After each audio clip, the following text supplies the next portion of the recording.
Un futur apocalyptique. Des humains vivant dans la peur des cyborgs. C17 et C18, deux monstres au visage d'ange dont le sourire ne cache aucune pitié, s'amusent à réduire à néant l'humanité. Deux lueurs d'espoir existent néanmoins. Gohan, fils de Sangoku, le plus grand héros de la Terre, dont sa puissance et ses capacités de combat sont la dernière muraille contre les deux cyborgs, et enfin son protégé, un adolescent qui doit encore tout apprendre, mais qui possède un grand potentiel, le prince Trunks. Film et série recap. Bonjour et bienvenue, nous allons voir aujourd'hui un manga de 1993, appelé Dragon Ball Z, l'histoire de Trunks. C'est faux, après les monstres, les démons, les extraterrestres, le véritable bourreau de la Terre et des humains, sont leur propre création. J'espère que vous apprécierez.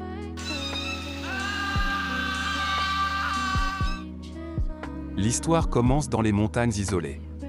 Dans une bâtisse à l'abri de tous, les plus puissants héros de la Terre sont réunis, inquiets. Ils sont au chevet de Sangoku, le plus puissant d'entre eux. Sangohan, son fils, revient au plus vite, mais à son arrivée, il est trop tard, une maladie inconnue a eu raison de lui. Sangoku n'est plus.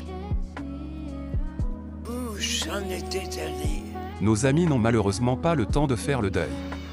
Ils sont en effet à l'aube d'un danger, le plus grand que la Terre n'ait jamais connu, des cyborgs. Créatures mi-homme mi-robot, mais sans une once d'humanité. Nombre de deux, ils mirent le monde à bas. Leur nom, C17 et C18, un frère et une sœur à l'air aussi angélique que leur cœur est noir. N'ayant pas de but précis excepté le chaos. Nos héros, bien sûr, sont allés à l'attaque, mais en vain. Piccolo, et Aka Petit Cœur, le Lucifer de la Terre, frère de Dieu.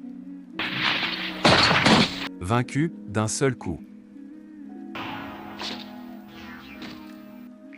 Yamcha, Tenshinhan et Krillin, les humains les plus puissants, aussi, et enfin Vegeta, l'un des super guerriers de l'espace, vaincu lui aussi en dernier, enterrant les espoirs de les vaincre. Mais pas tout à fait, un membre reste, un et demi. Notre récit commence 13 ans après la mort de Sangoku, et l'apparition des cyborgs. Au cours d'un beau jour d'été, des habitants tentent de vivre leur vie paisiblement. Des explosions soudaines arrivent, visant spécialement la population, faisant un maximum de victimes sans discrimination. Les cyborgs. Leur projet d'annihilation de l'espèce humaine. Les habitants n'ont aucune chance. Ils sont dotés d'une force infinie. Ils peuvent voler et libérer des puissants rayons laser, tel un millier d'Hiroshima. Les habitants appellent à l'aide, mais personne ne vient. Leur seul recours, se cacher. Dans un sous-marin, les anciens héros, enfin ceux qu'il en reste. Tortue géniale, où Long et Plume pleurent le devenir de la Terre. Des journalistes reportent les destructions de la ville. Tels des adolescents, ou des stars de la télé-réalité, les cyborgs s'amusent à piller les magasins de vêtements et à voler les voitures. Le tout en propageant le chaos et la mort. Mais une résistance existe. Une infime chance.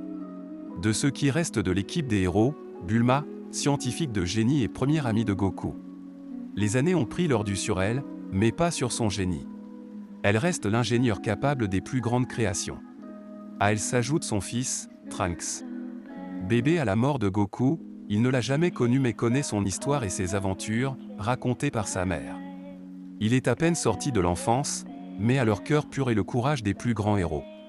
Il est d'autant plus voué à un grand destin, son père étant Vegeta, le prince des guerriers de l'espace, une race de combattants surpuissants capables de générer une énergie les transformant en super guerriers, ou super saiyans. Ils entendent à travers la radio, cachés dans le désert avec sa mère, les exactions des cyborgs. Il ne peut rester sans rien faire, et malgré la peur il décide d'intervenir, et s'en va. Les réminiscences de nos héros se complètent par le mentor, et meilleur ami de Trunks, l'être le plus puissant de la Terre, l'héritier de Goku. Son fils, Sangohan, maintenant adulte. Trunks est particulièrement touché face au massacre. Il se tourne vers Sangohan, et lui demande enfin de l'entraîner. Il ne veut plus être protégé, et être traité comme un enfant. Gohan évalue la demande de l'enfant à la voix tremblante. Il estime qu'il est en effet temps, et prend le jeune enfant de 13 ans dans l'entraînement le plus dur de sa vie. Malgré le danger mortel, Trunks est heureux.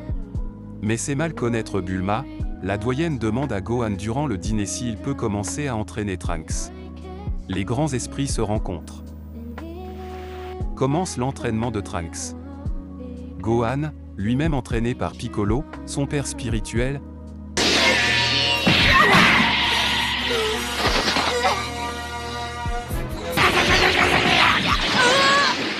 et endurci par les combats, pousse Trunks dans ses retranchements, aussi bien physiquement que mentalement.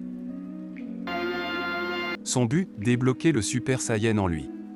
Malgré que Trunks soit précoce, seule une rage incontrôlée peut libérer cette transformation. Trunks en profite également pour tenter d'en savoir plus sur son père, qu'il n'a jamais connu, le mystérieux Vegeta. À l'évocation de ce nom, Gohan sourit. Il lui dit que son père était un homme très secret et compliqué, mais il était brave, fort et extrêmement noble, réconfortant ainsi les fantasmes du garçon. Les mois passent et Trunks devient de plus en plus fort, mais il lui est toujours impossible de libérer l'énergie nécessaire. Ses cheveux refusant de tourner au jaune, caractéristique des Super Saiyans. Gohan le sait, il en est sûr, Trunks sera bientôt plus fort que lui. Mais toute bonne chose a une fin. Dans une autre ville rappelant la beauté des jours meilleurs, n'ayant jamais subi la destruction des cyborgs, des survivants se surprennent à s'amuser dans une fête foraine, deux individus font irruption. Les cyborgs. Ils s'amusent dans les manèges, mêlant attraction et massacre, sans se soucier des innocents. Leur rire se mêlant aux larmes des victimes. Les habitants appellent l'armée, mais personne ne leur répondra. Gohan et Trunks arrivent alors. Gohan ordonne à Trunks de se mettre à l'abri et se lance seul dans le combat, d'abord seulement contre ses 17.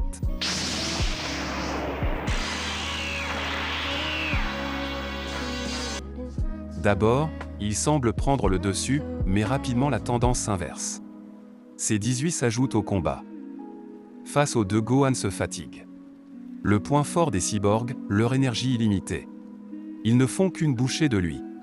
Trunks ne peut rester sans réagir, mais en vain, il ne fait pas le poids face à ces 18, qui le tabassent comme on s'amuserait d'un ballon.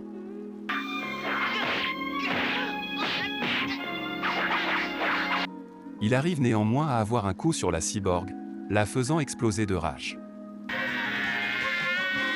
Alors qu'elle s'apprête à l'achever, il est sauvé in extremis par Gohan. Mais à leur trousse, les cyborgs lancent une pluie de rafales d'énergie. Gohan n'a pas d'autre choix que de fuir, cachant Trunks évanoui dans ses bras.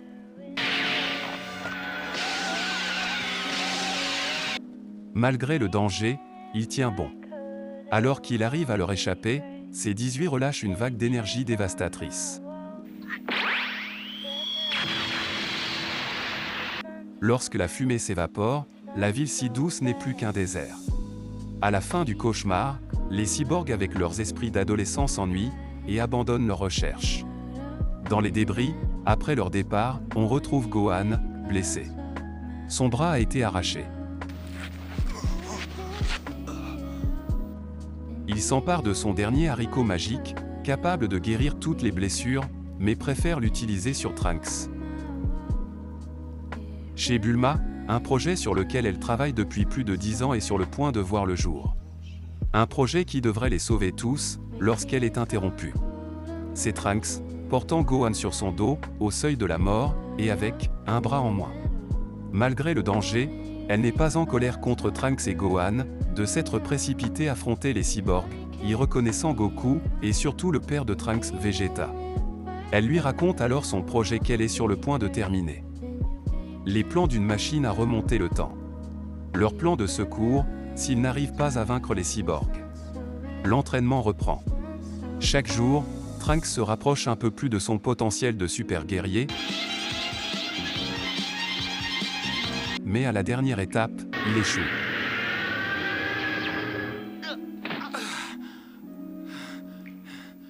Gohan lui révèle son secret pour libérer son ki. Pas la colère contre les cyborgs, comme essaie de le faire Trunks, mais celle d'avoir perdu tous ses amis. Mais alors qu'il se repose, une explosion quasi-atomique éclate au loin. Les cyborgs. Ils s'attaquent à une autre ville. La moitié de la Terre a déjà succombé à leurs assauts. Gohan se transforme et se prépare à partir les affronter pour sauver des vies. Trunks insiste pour venir avec lui, Gohan refuse. Il ne veut pas faire la même erreur, mais Trunks ne cède pas. Alors, feignant d'accepter, Gohan l'assomme d'un coup. Trunks est l'espoir de ce monde, le dernier Saiyan entraîné par un super guerrier. S'il meurt à l'aube de son potentiel, la Terre est fichue. Gohan le sait, il est la solution. Il part seul, affronter les monstres, des créations humaines. Alors que Gohan se lance de toutes ses forces, les cyborgs se jettent à deux contre lui. Cette fois, ceux-ci décident d'en finir une bonne fois pour toutes, car il a endommagé les vêtements de ses 17. Il les prévient qu'il n'a pas peur. Bientôt, quelqu'un de plus puissant que lui prendra la relève. Le combat est féroce. Les cyborgs ont beaucoup plus de mal que d'habitude. Depuis qu'il a perdu son bras, le niveau de Gohan a encore augmenté. Les guerriers de l'espace deviennent exponentiellement plus forts après avoir frôlé la mort. Tous ne sortiront pas vivants de ce combat.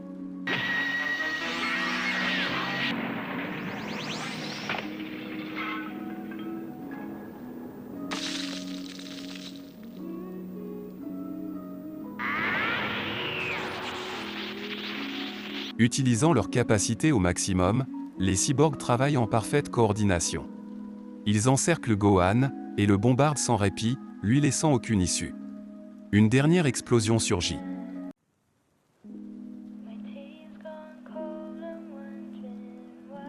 Des heures plus tard, Trunks se réveille. Plus un son. Il fonce vers la ville à la recherche de Gohan. Et il le trouve. Ses cheveux sont redevenus noirs. Son Gohan est mort.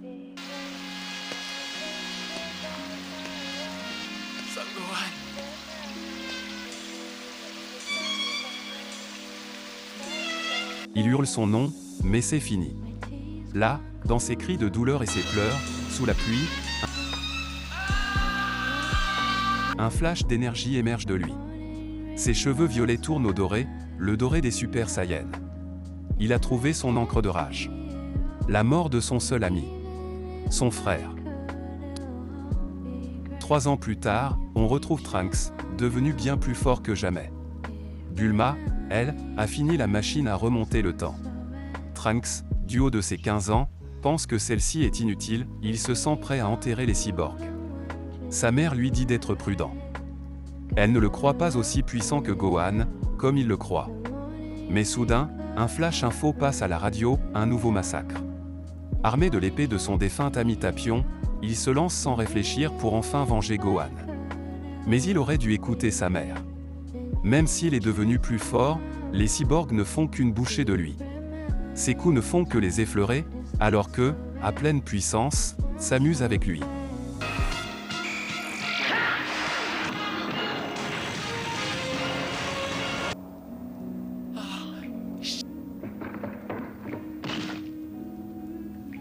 Il l'invite même à continuer. Pour eux, il n'est rien. Il se vide rapidement de son énergie sans avoir causé le moindre dégât, et se fait projeter comme un chiffon.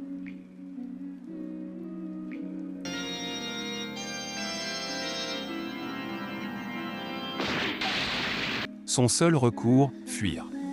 Les cyborgs ne peuvent pas repérer l'énergie.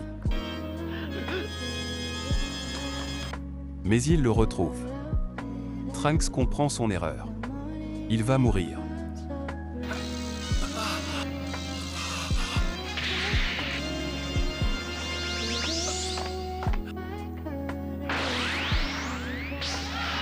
Ils n'abandonnent pas néanmoins.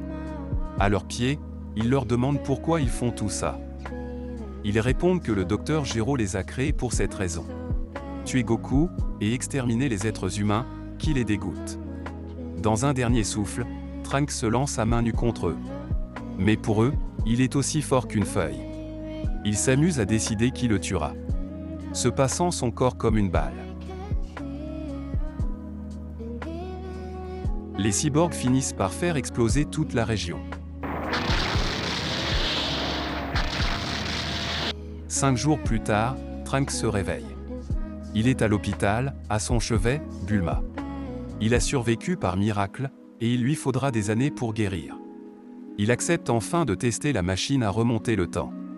Le plan de Bulma, remonter 20 ans en arrière et remettre à Goku un médicament contre la maladie du cœur, encore inexistante à son époque.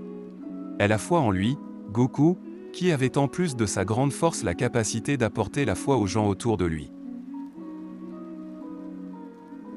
Trunks est un peu incrédule face aux légendes de sa mère, mais il a hâte de rencontrer son père. Des années après, dans le vaisseau nommé Espoir, Trunks se prépare à remonter dans le temps, encouragé par sa mère.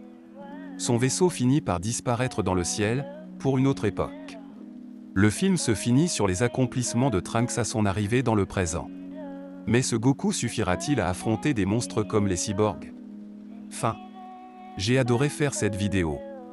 Dites-moi ce que vous en avez pensé, ou recommandez de nouveaux films à explorer. Je lis tous les commentaires. Abonnez-vous, et à bientôt sur Film et Série Recap. Au revoir.